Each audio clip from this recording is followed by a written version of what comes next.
Welcome back to another episode of Rock Boys Football. We have some breaking news coming out of Coral Gables today as the Miami Hurricanes are officially able to flip Brody Jennings' commitment from my Michigan Wolverines and add him to a list of 4 blue chip corners that Will Harris and the staff are bringing in the 2026 recruiting cycle. And I think a lot of Michigan fans, when Miami and Florida especially really started to crank the heat up to keep Brody Jennings in home, I think you figured there was a pretty good chance that one of those schools would be able to, again, kind of get that done. And clearly here, Miami able to accomplish that task. And I think what's interesting is you see Miami with a clear focus that they are going to rebuild this secondary room, especially at the cornerback spot, and have a pipeline that, again, might set Miami up for more sustained success in that position group. Because I think everybody saw last year just go off the rails, and there were a lot of factors to it. It wasn't just purely the talent in the room, but I think the depth and probably that pipeline of talent in the cornerback room,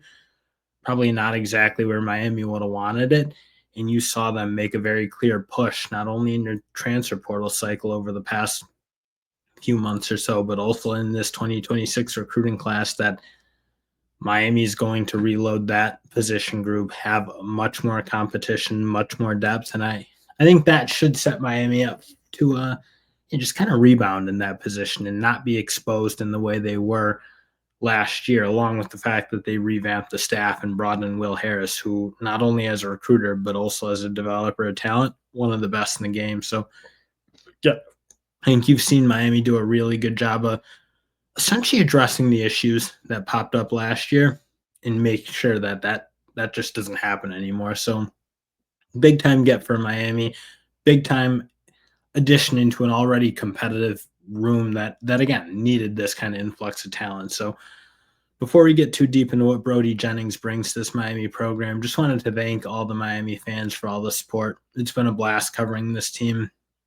not only on the field, but also on the recruiting trail, in the transfer portal, in the coaching staff changes that Miami has made. So, to all the Miami fans, we really do appreciate it. And if you do enjoy the content, consider subscribing because we will no doubt be talking a lot of Miami going forward. And without further ado, I think what I like about the Brody Jennings addition into this class is that I think he's a really good fit for what Corey Heatherman and this new defensive staff are going to try to do. I think we all kind of know that Corey Heatherman's going to want to base his defense around kind of that cover 3 system that he employed with Minnesota, and I think that's kind of where I think Brody Jennings would thrive, because I think when you look at Brody Jennings, you have a really polished, really skilled cornerback who, again, plays the ball in the air really well, does a good job reading quarterbacks' eyes, breaking on the football, making those sorts of plays.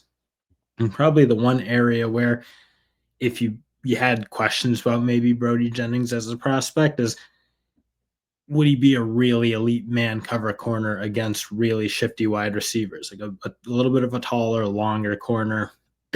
Would he be able to keep up with those type of guys? And I just didn't think in Corey Heatherman's system, it's a lot more built on cornerbacks having good eyes, being able to play the ball in the air, and being able to run with guys down the field. And I think that's where you saw Brody Jennings do a really, really good job through his high school film. So again, I think this system kind of extenuates or probably brings forward Brody Jennings' strengths as a player, maybe covers up the one question you have about him as a prospect. And I think he should do really well developing up through and again adding good competitive depth through this program in a position that clearly needed it. So I think I wanted to get into a couple plays that kind of like exemplify maybe kind of why I think he'd work so well in this Miami offense, or Miami defense, I should say. So this first play is just kind of like a very classic working in zone coverage and being able to, like, again, do what Corey Heatherman needs his defensive backs to do, be able to read the quarterback's eyes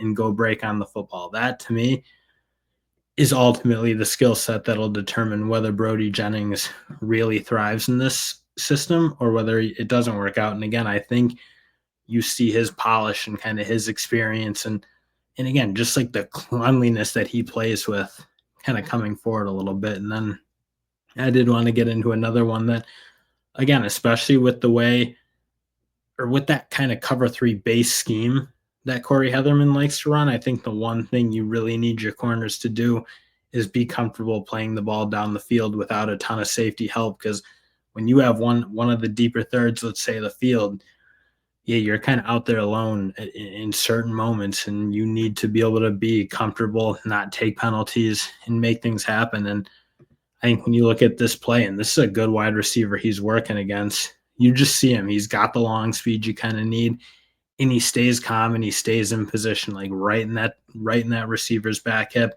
You don't see him grabbing, you don't see him holding.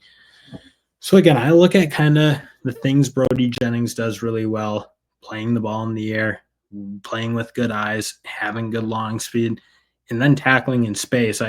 I think this Corey Heatherman defense will really work out for him, because I probably would have more questions if he went to a really man heavy scheme.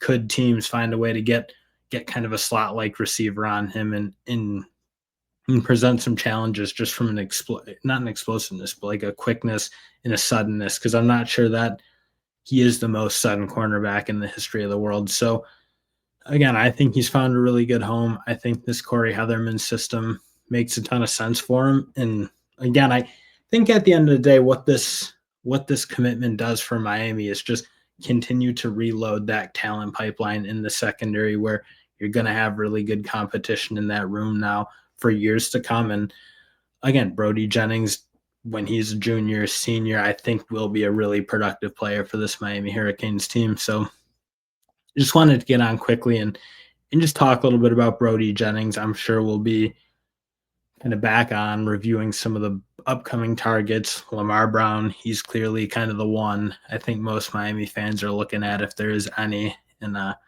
especially as they kind of make their way into building another top 10 class. That's something I think Miami fans, frankly, have come to expect. And I know last year was maybe a bit of a down cycle, but again, when you take the big numbers that Miami had taken in their classes before, yeah, last year maybe wasn't going to be a huge class and maybe filled with preeminent targets, because there's never going to be a ton of opportunity to play early for that Miami team. So I think you look this class well on its way to being a top 10 class. Certainly something we expect from this Miami team. And Coach Cristobal getting a good one with Brody Jennings, a guy that I think, again, they just needed in terms of how they're constructing this roster and kind of rebuilding that defensive secondary a little bit. So we'll get out of there on that note, and I appreciate you guys watching. We'll talk to you later.